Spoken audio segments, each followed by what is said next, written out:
If you watched our last crucial update, you now understand the uncomfortable reality that the final key to unlocking the true value of the Iraqi dinar is not held in Baghdad, it is held captive in New York at the US Federal Reserve, because America controls the oil revenue. Today we're going to move from that problem to the direct, violent response happening on the ground right now, because Prime Minister Al-Sudani realizes that politely asking for financial sovereignty will never work. He has to fight for it.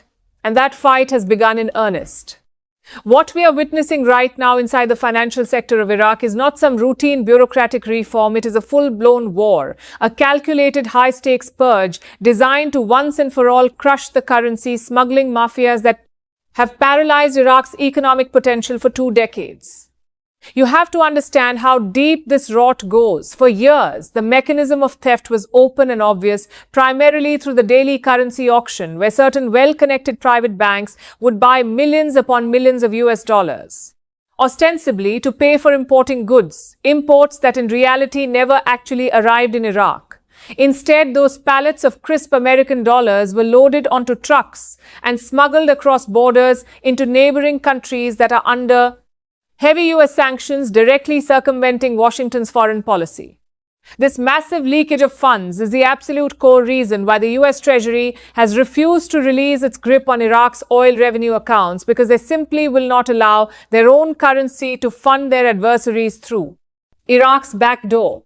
Sudani knows perfectly well that the only way to convince the Fed to turn that final key and release Iraq's money is to prove beyond a shadow of a doubt that this leakage has stopped permanently. So he has launched an aggressive campaign that is shaking the very foundations of the Iraqi political and business elite.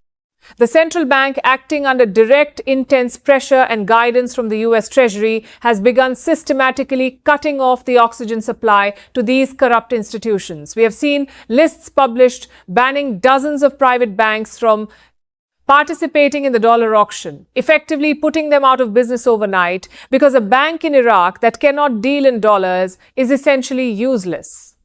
This is shock therapy for an economy that has been addicted to dirty cash for 20 years, and the withdrawal symptoms are incredibly painful. We see it in the temporary panic in the local markets and spikes in the street exchange rate as the smugglers get desperate and try to hoard whatever dollars are left in circulation.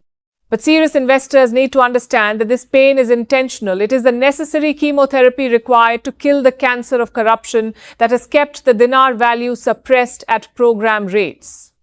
The shift being forced right now towards using reputable international correspondent banks like Citibank or JP Morgan instead of shady local intermediaries is the critical infrastructure change that forces transparency, because these giant international banks will not touch transactions that don't have clear, verifiable paper trails.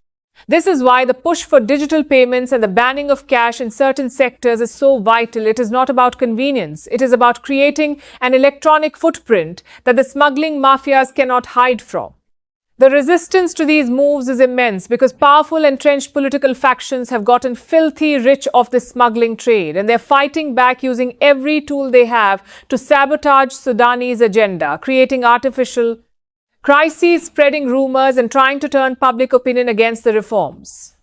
This is a dangerous game of chicken, and Sudani cannot afford to blink, because if these reforms fail, if the smugglers win, and business goes back to usual, then the US Fed will never unlock the oil revenue accounts, and the dream of a revalued sovereign dinar dies right here.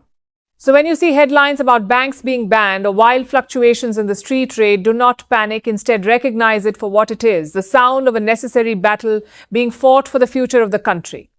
We are watching the deliberate dismantling of the old corrupt system and the painful birth of a new compliant one. And the only metric that matters right now is who survives this great purge, because only the banks left standing will be allowed to participate in the new financial era of Iraq, and only when the smoke clears from this war will the US Treasury finally give the nod that it is safe to let Iraq stand on its own 2 feet.